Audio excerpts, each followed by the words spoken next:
7차 핵실험 가시권, 한미 호국 훈련 돌입. 북한이 560발을 퍼붓고 우리 탓을 하고 있어서 조금 황당하다. 함께 보시죠. 북한이 동서해 해상 완충구역에서 하루 새 568 포병 사격을 했습니다. 지난 14일 9.19 군사합의 위반이라는 지적이 나오죠. 연평도에서 1시간 넘게 포탄 소리가 들렸다고요. 연사무소는 놀라지 말고 자택에서 대기하라라는 방송을 2차례 했다. 북한 총참모부가 그제 입장을 냈는데 남측의 포사격 대응 조치, 도발 책동에 대한 경고다라고 우리 탓을 했습니다. 주한미군 다련장 로켓 사격 훈련, 9.19 합의 위반 아닌 정상적인 연습탄 발사를 북한이 핑계 삼은 겁니다. 연평도 주민들이 북한에 저 568 포 사격, 퍼 부은 거죠. 이 소리를 5명이 들었다고 합니다. 공포에 떨어야만 했습니다. 집까지 흔들릴 정도로 굉장히 큰 소리였거든요. 대기하라는 소리가 저희는 연평도 포격을 당했던 사람이기 때문에 그 대기하라는 말이 더 무서웠어요. 노인분들 도망가려고 보따리까지 다 싸놔놓고 그러니까 놀라가면서 이래 살아야 되냐고. 그거 폭 같은 거 쏘아보면은 꽃게가 다 도망가서 꽃게가 되지를 않는데요. 어민들이 진짜 굶어 죽기 직전이에요. 제발 이제 이런 일이 다시는 안 일어났으면은 간절합니다. 제가 작년 이맘때쯤에 연평도에 직접 가서 르포 취재를 한 적이 있었습니다. 이 연평도 포격 전이라고 해요. 우리 군에서는 전쟁으로 규명합니다. 연평도 포격전에 당시 참상을 제가 다시 한번 취재하기 위해서 연평도에 갔었는데 딱 요맘때쯤이었는데 꽃게철이거든요. 연평도 주민들 입장에서는 그 포 냄새랑 포 쏘는 소리 이게 굉장한 트라우마로 남아 있었어요. 왜냐하면 저쪽에서 북한 쪽에서 포를 빵 쏘는 그 소리 그리고 불과 얼마 후에 연평도에 살고 있는 민가에 이거 포가 다 떨어졌었고 아직도 연평도 민가 한 복판에는요 구시가지죠.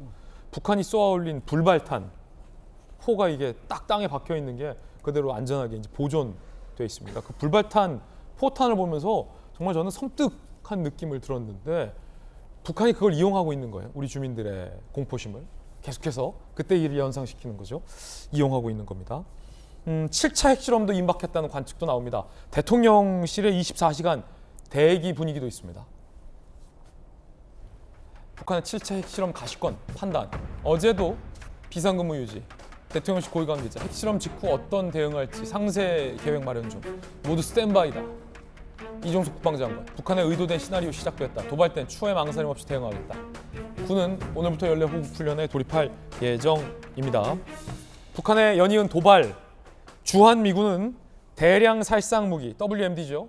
이걸 제거하는 훈련의 사진을 공개했습니다. 이거 처음입니다.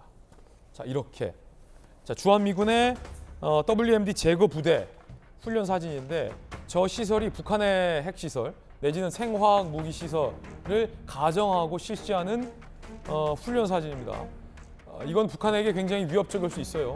북한의 김정은을 겨냥한 참수작전 사진도 일부 공개된 적이 있었죠, 과거에. 거기에 이어서 북한이 보유하고 있는 WMD 제거 훈련 사진까지 북한을 타깃해서 훈련하고 있는 사진도 공개가 됐습니다.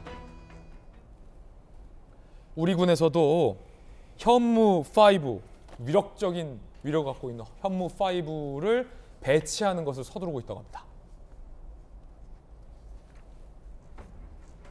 자, 가상의 적 터널로 들어가 대량 살상 무기를 제거하는 훈련을 주한미 사단은 공개를 했고 우리 군은 북한의 도발 국면에서 현무5 시험 발사 영상을 정식 공개할 방안도 검토하고 있고요. 이 현무5를 실제 배치할 계획도 검토 중인 것으로 알려지고 있습니다. 김수영 교수님, 7차 핵실험은 북한이 서두르고 있는 것 같고 우리 군과 지금 주한미군의 다양한 대응도 지금 보고 계신데 어떻습니까?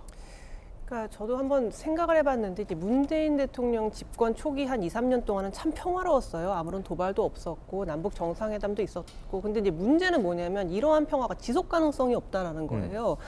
그러니까 핵이 잠시 지연됐던 것 뿐인 거죠. 어떻게 보면 긴장이 잠시 유예된 것인 뿐이었는데 우리가 지금 뭐 어떤 훈련도 안 하고 북한의 심기를 거슬릴 만한 어떤 일도 하지 않는다면 그 평화를 지금 다시 가져올 수도 있을지 몰라요. 그리고 지금 뭐 남북이 대화하자, 경제적으로 여러 가지 도와줄게 이런 약속들을 한다면 그 평화가 가능할 수도 있겠지만 이 평화는 지속 가능성이 없다라는 게 이제 포인트고요. 그렇기 때문에 우리가 북한에 대해서 어떤 협상력을 가지려면은 당근 못지않게 채찍이 필요한 상황이고 우리가 이렇게 아무것도 하지 않고 북한의 심기를 잘 보살피는 것을 통해서만 평화를 담보받을 수 있다면 그것은 절대 불가능한 것이죠. 언제든지 북한이 마음을 바꾸고 심기가 불편하다고 하면서 도발을 해버리면 우리는 대책이 없는 것이니까. 그렇기 때문에 물론 당근과 채찍이 모두 필요하고 이렇게 긴장 일변도로 가는 것이 많은 국민들에게 불안을 주는 것은 사실이지만 지금 북한이 하고 있는 여러 가지 도발의 성격과 강도를 생각할 때 우리도 굉장히 면밀하게 북한을 위협할 수 있을 만큼의 이런 훈련들이 필요하고 또 한미일 여러 가지 안보 협력 같은 것들도 필요한 시점이다. 저는 그렇게 생각합니다. 예, 국민의힘에서 북핵 위기 대응 TF 구성을 검토 중이다라는 얘기도 나왔습니다. 엄중한 안보 현실을 감안해야 한다는 겁니다. 이야기 들어보겠습니다. 엄중한 안보 현실을 감안해서 당내에 북핵 위기에 대응하는 TF 구성을 검토할 계획입니다.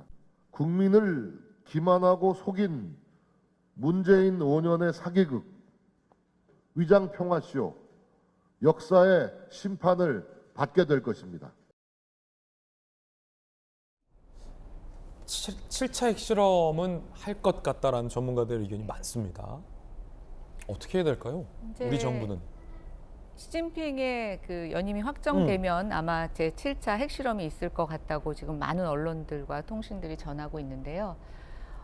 이제 문재인 대통령 5년 동안에 했던 우리의 어떤 평화적인 대화, 그것이 효력이 없다는 것이 드러났습니다.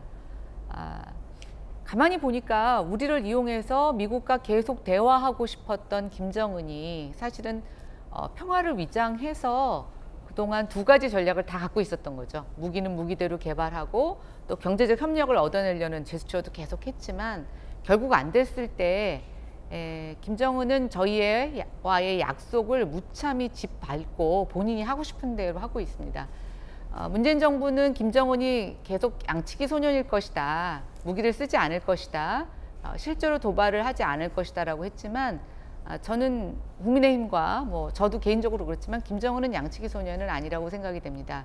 결국은 평화라는 것은 서로 맞설 수 있을 때 저는 유지된다고 보고 있고 이제 그 단계로 돌아왔는데 문제는 우리가 그동안 이 위장된 평화에 젖어 있다가 경제 위기가 오면서 안보 위기까지 겹치는 이 상황이 국민들에게는 고통이 배가 될 것이라는 겁니다. 결국 저는 윤석열 정부도 우리의 바뀌어진 이런 대북 정책과 안보 정책에 대해서 국민들하고 충분히 같이 공감할 수 있는 또 국민들에게 공감을 얻어낼 수 있는 노력도 같이 해나가는 것이 필요하다고 생각하고 그 어느 때보다도 경제와 안보 위기 온 국민이 또 여야가 한마음이 돼서 뚫고 나가야 할 중요한 시기라고 생각합니다. 예, 저희들은 6초 광고 보고 돌아오겠습니다. 잠시 후에 뵙죠.